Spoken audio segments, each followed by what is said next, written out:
ഒരു ഗുരുവിന്റെ മുഖത്ത് നിന്ന് പഠിക്കുമ്പോൾ ഗുരു ശിക്ഷണം അതൊരു പ്രധാനമാണ്. ഹബീബ് സല്ലല്ലാഹു അലൈഹി വസല്ലമ തങ്ങളുടെ അടുക്കൽ വന്ന് ജിബ്രീൽ എന്ന മാലാക ആദ്യമായി വിശുദ്ധമായ ഖുർആനിന്റെ ഇഖ്റഅ ബിസ്മി റബ്ബിക്കല്ലദീ ഖലഖ് ഹബീബായ തങ്ങളോട് വായിക്കാൻ പറഞ്ഞപ്പോ മാ നബി ഖാരി, ഞാൻ വായിക്കാൻ അറിയുന്നവനല്ല. അപ്പോഴാണ് ജിബ്രീൽ അലൈഹിസ്സലാം റസൂലുള്ളാഹിനെ കൂട്ടിപ്പിടിച്ചത്. അപ്പോ ചിലപ്പോ കുട്ടികൾക്ക് ചില ശിക്ഷണങ്ങൾ കൊടുക്കേണ്ടി വരും. പഠിച്ചില്ല എങ്കിൽ അനുസരണക്കേട് കാണിച്ചാൽ സ്വന്തം പിതാവ് മകനെ ശിക്ഷിക്കുന്നതും ശാസിക്കുന്നതും ആ മകന്റെ ഭാവിയെ ലക്ഷ്യം വെച്ച് അവൻ തെറ്റിപ്പോകരുത് എന്നതുകൊണ്ടുള്ള ആത്മാർത്ഥതയിൽ നിന്നാണ് അങ്ങനത്തെ ശിക്ഷണങ്ങൾ വരുന്നത്. എന്നാൽ ചില ആളുകൾ പട്ടിയെ തല്ലുന്ന പോലെ തല്ലുന്നവരുണ്ട്. അതിനെ കുറിച്ചല്ല നമ്മൾ പറയുന്നത്. പക്ഷെ ഇന്ന് ഭൗതിക വിദ്യാഭ്യാസ മേഖലയിലാണെങ്കിലും ആത്മീയ വിദ്യാഭ്യാസ മേഖലയിലാണെങ്കിലും അധ്യാപികമാരും അധ്യാപകന്മാരും ഉസ്താദുമാരും വളരെ ഭയപ്പാടോടെ കാണുന്ന ഒരു സാഹചര്യമാണ്.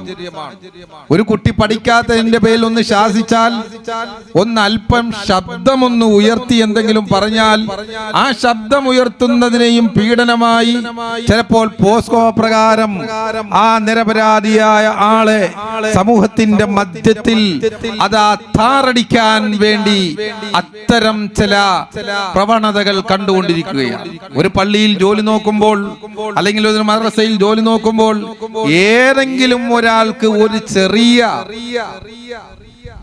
വിരോധം ആ ഉസ്താദിനോടോ അല്ലെങ്കിൽ ആ അധ്യാപകനോട്, ഈ അടുത്ത് ഉസ്താദ്മാരെ മാറ്റി മാത്രമല്ല പറയുന്നത്, ഭൗതികമായി പഠിപ്പിച്ച ആത്മാർത്ഥയുള്ള ഒരു അധ്യാപകൻ ആളൽപ്പ സ്ട്രിക്റ്റ് ആയതിന്റെ പേരിൽ ആ പാവം അധ്യാപകനെ സമൂഹത്തിന്റെ മുമ്പിൽ ക്രൂശിച്ച് അവസാനം അയാൾ നിരപരാധിയാണെന്ന് ഈ അടുത്ത സമയത്ത് കോടതി വിധിച്ചപ്പോൾ ആ വിധിച്ചത് ജനങ്ങൾ അറിഞ്ഞില്ല.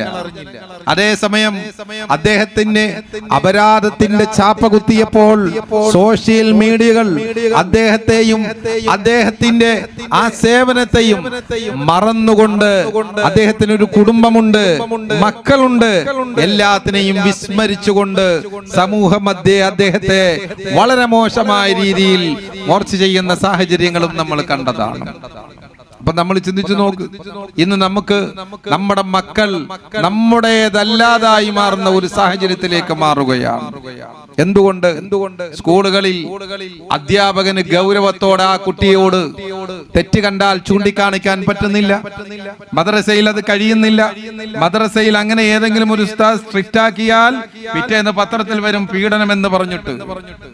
അതുകൊണ്ട് പ്രിയമുള്ള സഹോദരങ്ങളെ, നാം വളരെ ശ്രദ്ധിക്കുക. നമ്മുടെ മക്കൾ സ്കൂളുകളിൽ പോകുന്നുണ്ട്, മദ്രസകളിൽ പോകുന്നുണ്ട്. പക്ഷേ ഈ കുട്ടികൾ പോകുന്നിടത്ത് ആരുമായൊക്കെയാണോ ഇടപെടുന്നത്, ഏതൊക്കെ പ്രവണതകളുമായി ബന്ധപ്പെട്ട് ഈ കുട്ടികൾ അപകടകരമായ അവസ്ഥയിലേക്ക് മാറുന്നുണ്ടോ നാം ചിന്തിക്കാറുണ്ടോ? അൽഹംദുലില്ലാഹ്, നമ്മുടെ ആഭ്യന്തര വകുപ്പിനെ ഞാൻ പ്രത്യേകം ഈ സദസ്സിൽ വെച്ചുകൊണ്ട് അഭിനന്ദിക്കുകയാണ്.